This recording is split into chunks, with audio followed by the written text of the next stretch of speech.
आज जो हम ट्रिगोनोमेट्री का हाइट एंड डिस्टेंस चैप्टर पढ़ा रहे हैं यानी स्टार्ट कर रहे हैं। तो इस चैप्टर में जो है आज हम आपको कुछ बेसिक चीज़ बताएंगे जो क्लास 10th का है। तो सम एप्लीकेशन ऑफ ट्रिगोनोमेट्री में हम आपको समझाएंगे, जिससे कि आपको हाइट एंड डिस्टेंस का कोई भी क्वेश्चन को समझने में आपको किसी भी प्रकार से कोई दिक्कत ना हो। तो सम एप्लीकेशन ऑफ ट्रिगोनोमेट्री में देखते हैं क्या क्या पढ़ना पड़ता है। तो इसमें जो आपको पढ़ना पड़ेगा, दो चीज़ को जो है मुख्य रूप से ध्यान में रखेंगे तो ये चैप्टर जो है आपको बिल्कुल समझ में आने लगेगा और कोई भी दिक्कत का सामना आपको करना नहीं पड़ेगा। तो सबसे पहले इसमें हम पढ़ेंगे एंगल ऑफ एलिवेशन। एक नंबर में हम पढ़ेंगे angle of elevation. Angle of elevation पढ़ेंगे, राइट। एंगल ऑफ एलिवेशन जो है, इसका हिंदी अगर आप मीनिंग जानना चाहें तो इसका हिंदी होता है उन्नयन कोण।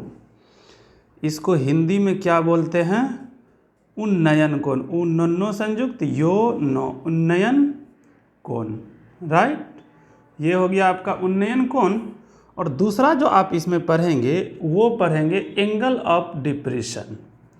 इसमें दूसरा पढ़ेंगे हम angle of depression, right. Angle of depression में देखिए हम क्या पढ़ेंगे, इसको हिंदी में कहते हैं अवनमन कोण, राइट। इसको हिंदी में क्या कहते हैं? अवनमन कोण।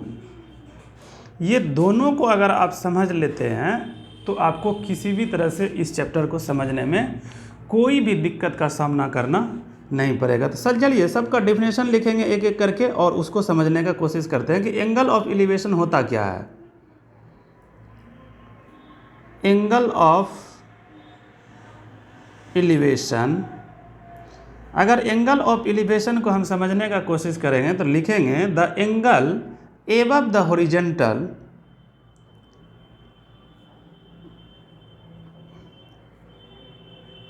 The angle above the horizontal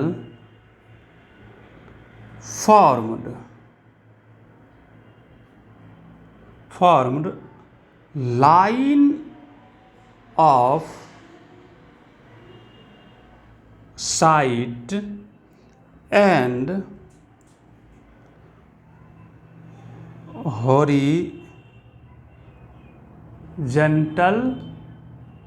horizontal line. इसको चित्र में जब हम समझेंगे तो ये चीज़ जो है आपको कंप्लीटली क्या होगा, समझ में आ जाएगा। तो चलिए एक हॉरिजॉन्टल लाइन खींचते हैं। हमने एक हॉरिजॉन्टल लाइन खींच दिया और यहाँ पर से जब कोई ऊपर की तरफ देखता है, यहाँ पर से जब कोई क्या करता है, ऊपर की तरफ देखता है, तो इस बीच में जो कोण बनता है उसी कोण को एंगल ऑफ एलिवेशन कहते हैं। इस कोण, ये जो कोण बना हुआ है आपका, इस कोण को क्या कहेंगे? Angle of elevation. इसको कहेंगे एंगल ऑफ एलिवेशन। और इसको ये जो साइड है, ये वाला जो साइड है, इसको कहेंगे एंगल ऑफ साइट।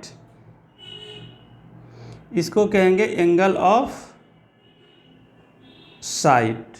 तो इस बीच में बनने वाला कोण आपने जान लिया। और ये तो आप ऑलरेडी पहले से जानते हैं कि ये हॉरिजॉन्टल लाइन है। इसको क्या कहते हैं? Horizontal line. तो इसको अगर आप समझ लेते हैं तो आपको समझने में किसी भी प्रकार का कोई दिक्कत नहीं आएगा। अगर आप इसको अपनी भाषा में समझने का कोशिश कर रहे हैं तो आप इसको ये समझिए कि क्षैतिज रेखा के बीच, क्षैतिज रेखा और दृष्टि रेखा के बीच जो कोण बनता है, ये क्या है? क्षैतिज रेखा और यह है दृष्टि रेखा। तो क्षैतिज रेखा और दृष्टि रेखा के बीच जो कोण कहता है उसी को उन्नयन कोण कहते हैं। जब हम ऊपर की तरफ देखते हैं तो उन्नयन कोण बनता है। जब हम कहीं पे यहाँ पर खड़ा होकर के ऊपर की तरफ देखते हैं, समझने के लिए आप चाहें तो लिख सकते हैं, जब हम ऊपर की ओर देखते हैं तो, जब हम ऊपर की ओर देखते हैं तो कौन सा कोण बनता है? उन्नयन कोण बनता है। उन्नयन कोण बनता है और एंगल ऑफ डिप्रेशन अब हम पढ़ेंगे। ये तो आप दोनों ही भाषा में आप समझ लिए। तो चलिए हम दूसरा देखते हैं। 2 नंबर में हमारा क्या है, एंगल ऑफ डिप्रेशन। इसको पढ़ते हैं angle of depression. Angle of depression को देखते हैं, जिसको हिंदी में अवनमन कोण कहते हैं। अवनमन कोण, राइट। इसको समझने के लिए लिखेंगे the angle below the horizontal. क्या लिखेंगे, the angle below the horizontal formed between line of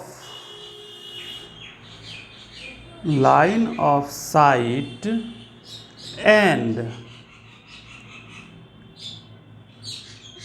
horizontal line।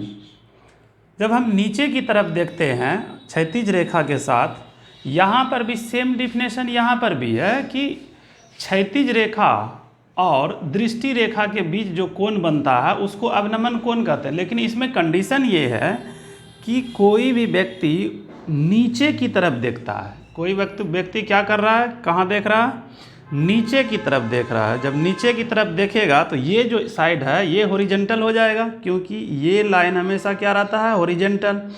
तो ये आपका कौन सा लाइन हुआ, हॉरिजेंटल लाइन हो गया। इसको लिख देते हैं हॉरिजेंटल लाइन। और ये जो लाइन आपका बनता है इसको हम लाइन ऑफ साइट बोलते हैं। इसको हम क्या बोलेंगे, लाइन ऑफ साइट या एंगल ऑफ साइट भी बोल सकते हैं। और इस दोनों के बीच जो कोण बनता है उसको हम अवनमन कोण कहते हैं। अवनमन कोण कहते हैं। इसको हम कौन सा कोण कहेंगे भाई, अवनमन कोण बोलेंगे। इसको अवनमन कोण कहते हैं। तो चलिए ये आपका जो है अवनमन कोण हो गया। अब हमको ये देखना पड़ेगा कि इस दोनों कोण को अगर आप ठीक ठाक समझ लेते हैं तो आपको किसी भी प्रकार से सवाल को बनाने में दिक्कत नहीं होगा, क्योंकि एंगल का वैल्यू जो है अलग अलग तरीके से लिख करके बताया जाता है और आपको समझने में कोई दिक्कत नहीं होगा। हिंदी में अगर आप इसको समझने की कोशिश करेंगे तो हम लिख सकेंगे, जब किसी वस्तु को नीचे की ओर देखते हैं, जब हम किसी वस्तु को नीचे की ओर देखते हैं तो उसे हम कौन सा कोण बोलते हैं, अवनमन कोण बोलते हैं। हम उसे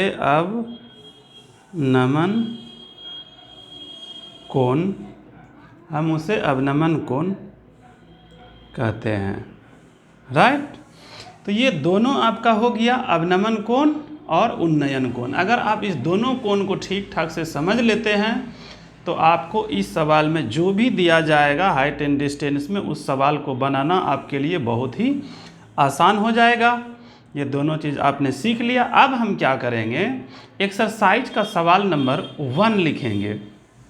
तो एक्सरसाइज का सवाल नंबर 1 जो है अगले वीडियो में हम आपको बताएंगे, क्योंकि आपको बेसिक जानना ज़रूरी था। अब अगर आप बेसिक ठीक ठाक से सीख लिए हैं तो अब आपको चैप्टर वाइज आपको सारा सवाल जो है आपको सॉल्यूशन में मिल जाएगा। तो चलिए चैप्टर नंबर 1 का जो है यानी 9.1 का क्वेश्चन नंबर 1 से अब हम स्टार्ट करते हैं, राइट।